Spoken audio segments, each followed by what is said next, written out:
प्रदेश में 2023 की चुनावी विसात लगभग बिछ चुकी है और मध्य प्रदेश की हुजूर विधानसभा जो भोपाल राजधानी में आती है, जहां से वर्तमान में जो है भाजपा के विधायक हैं। भाजपा लगातार इस सीटों पर कई सालों से काबिज है, लेकिन इस रिकॉर्ड को तोड़ने के लिए इस बार हमारे साथ कांग्रेस से दावेदारी करने वाले विष्णु विश्वकर्मा, जिनका इस पूरे हुजूर क्षेत्र में लगभग एक ऐसा दबदबा है और जनता इन्हें यहाँ पर जो है आंखों पर रखती है। हम चर्चा करेंगे विष्णु विश्वकर्मा से कि उन्होंने अपनी दावेदारी कांग्रेस से जो पेश की है, क्या वो सार्थक हो पाएगी और क्या कांग्रेस को अगर हुजूर विधानसभा पे अपने परचम लहराना है तो क्या इस बार कांग्रेस विष्णु विश्वकर्मा को टिकट देगी। तो हमारे साथ हैं विष्णु विश्वकर्मा, जो काफ़ी समय से जिला पंचायत हुजूर में काफ़ी समय से यहाँ पर आसीन है। विष्णु जी, आपने अपनी दावेदारी प्रस्तुत की है जी। तो क्या लगता है कि कांग्रेस इस दावेदारी से कितना खुश होकर आपको टिकट देगी?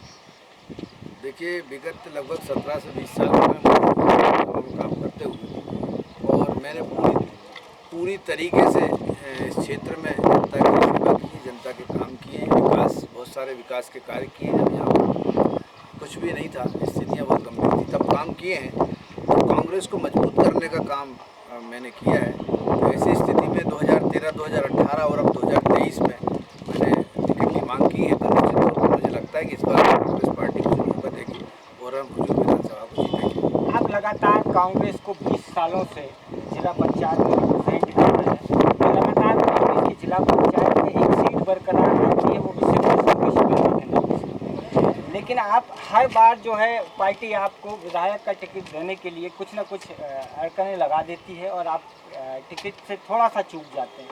तो क्या इस बार, क्योंकि इस बार तो हुजूर की जो सीट है ओबीसी रहेगी, तो क्या इस बार आपको लगता है कि कांग्रेस जो है आपको टिकट देगी? देखिए, निश्चित तौर पर इस बार कांग्रेस को जैसे सरकार बनानी, हम 155 सीटों की अगर बात कर रहे हैं तो 155 सीटें हमारी तभी आएंगी जब टिकट का वितरण ठीक से होगा। और मुझे लगता है कि माननीय कमलनाथ जी के सामने जो मेरा रिकॉर्ड पहुंचा है, उस हिसाब से ओबीसी के माध्यम से मुझे कमलनाथ जी इसकी जिम्मेदारी देंगे और हम हुजूर सीट को जीतेंगे और मध्य प्रदेश में 155 सीटें भी आएंगी और माननीय कमलनाथ जी मुख्यमंत्री भी बनेंगे। हुजूर विधानसभा लगभग लगातार भाजपा का गढ़ मानी जाती रही है और इसको पिछली बार जो है बहुत कम आंकड़े से जो है पूर्व जो विधायक का जिनको टिकट मिला था नरेश ज्ञानचंद रानी ने उसको तोड़ा है।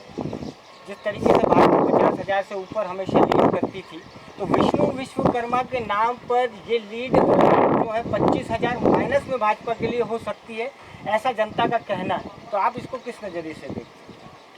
देखिए, हमेशा भारतीय जनता पार्टी वालों का ये आरोप रहा है कि हिंदुत्व का जो एजेंडा है वो लेकर चलते हैं। हिंदुत्व की जो वो बात करते हैं तो वो समझते हैं कि हिंदुत्व हमारी बपौती है, लेकिन हम हमारे खून में, हमारे संस्कार में बचपन से ही हमें हनुमान चालीसा का पाठ पढ़ाया गया और हमारे देवी देवताओं की आराधना कैसे करनी, इससे हम वाकिफ़ हैं।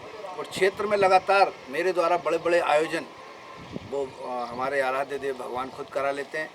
और मैं समझता हूँ कि बीजेपी के जो वर्तमान विधायक हैं और भारतीय जनता पार्टी की जो हुजूर विधानसभा में निवासरत भारतीय जनता पार्टी के लोग हैं, वो भी इतने आयोजन नहीं करते होंगे जो कि धार्मिक आयोजन हमारे द्वारा किए जाते हैं।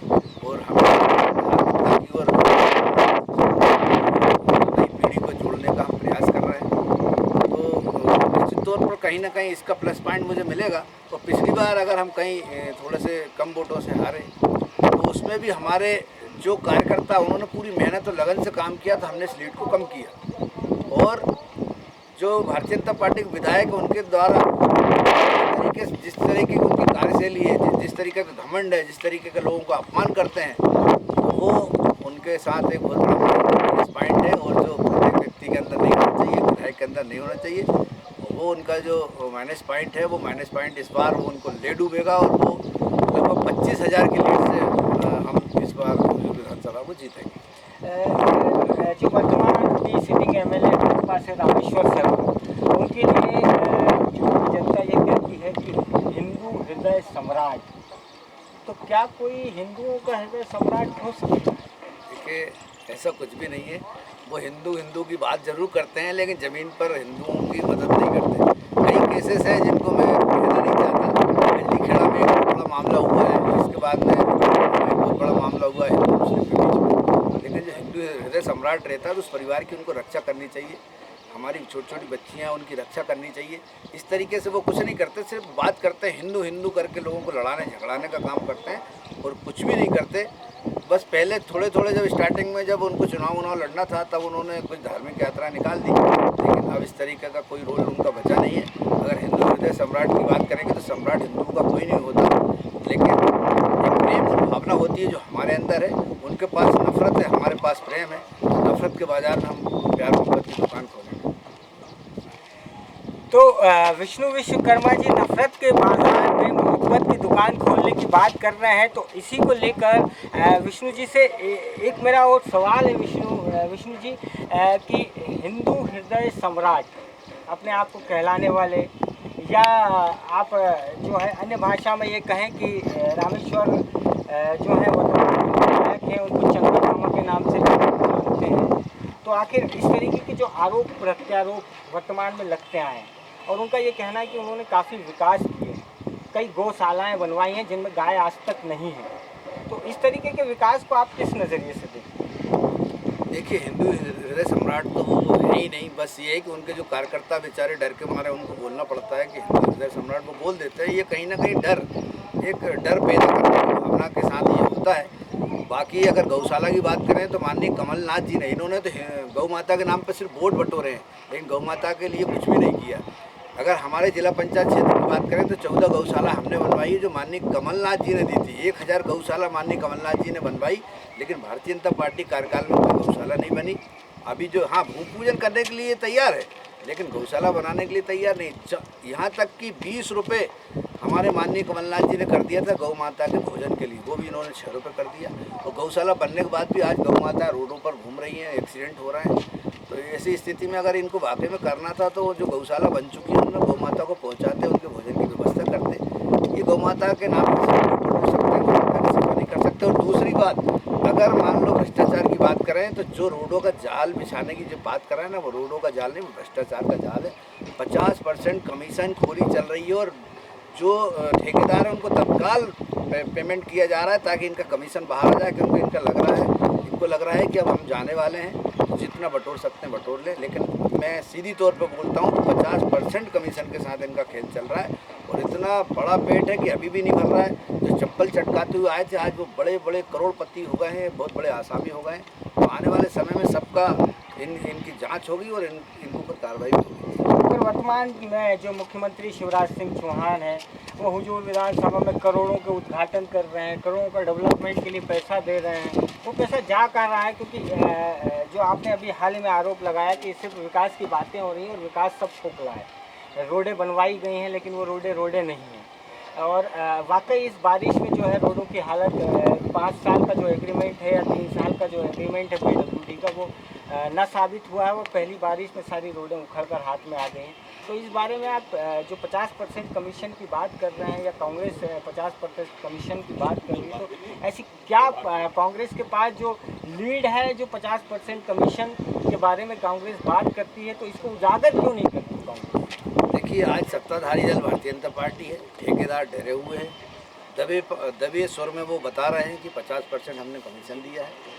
तो बाकी अगर अपन हुजूर विधानसभा की बात करें और मुख्यमंत्री ने जिनका भूमि पूजन किया है, तो वो क्या होता है कि कोई भी सरकार रहे, एक डिपार्टमेंट होते हैं, PWD हो गया, CPA हो गया, PHE विभाग हो गया, ऐसे कई डिपार्टमेंट हैं जिनके माध्यम से प्रशासकीय स्तर पर काम किए जाते हैं। तो इनका, लेकिन हमारे यहाँ एक अलग मतलब एक प्रक्रिया बन गई है कि जितने भी डिपार्टमेंट होंगे उनका भूमि पूजन हमारे क्षेत्र के विधायक करेंगे, चाहे वो पंचायत हो, चाहे जनपद पंचायत हो, चाहे जिला पंचायत हो, चाहे पार्षद निधि हो, चाहे महापौर निधि हो, किसी भी विभाग का हो, उसकी फाइलें इकट्ठी कर ली जाती है, फिर उनको ठेकेदारों को बुलाया जाता है, फिर कमीशन की बात होती है और इसके बाद में उन क्षेत्रों में जो काम चल रहा है उनका बार बार निरीक्षण होता है। एक बार निरीक्षण हुआ, 2 बार निरीक्षण हुआ, 3 बार, चौथे बार में ठेकेदार समझ जाता है कि अब निरीक्षण बार बार हो रहा है तो मुझे क्या करना, तब वो कमीशन की व्यवस्था उसको करना पड़ती है।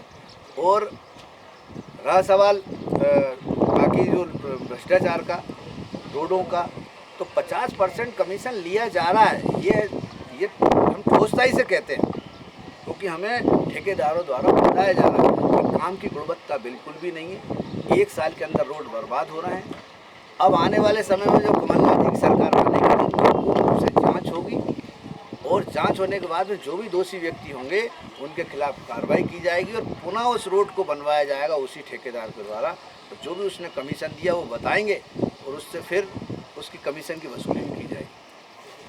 धन्यवाद विष्णु भाई हमारे चैनल से बात करने के लिए, और आर्या न्यूज़ उम्मीद करता है कि आपको कांग्रेस टिकट दे। तो हमारे साथ थे हुजूर के धार्मिक प्रवृत्ति के नेता, जो जनता को जनता समझते हैं, ज़मीन से जुड़े हुए नेता हैं, किसान पुत्र हैं, छोटी सी ज़मीन है जहां वो खेती करते हैं, और कांग्रेस से काफ़ी समय से जिला पंचायत में जो है उनकी दावेदारी रही है, और जिला पंचायत अध्यक्ष हो या जिला पंचायत के रूप में जो है वो यहाँ रहे हैं।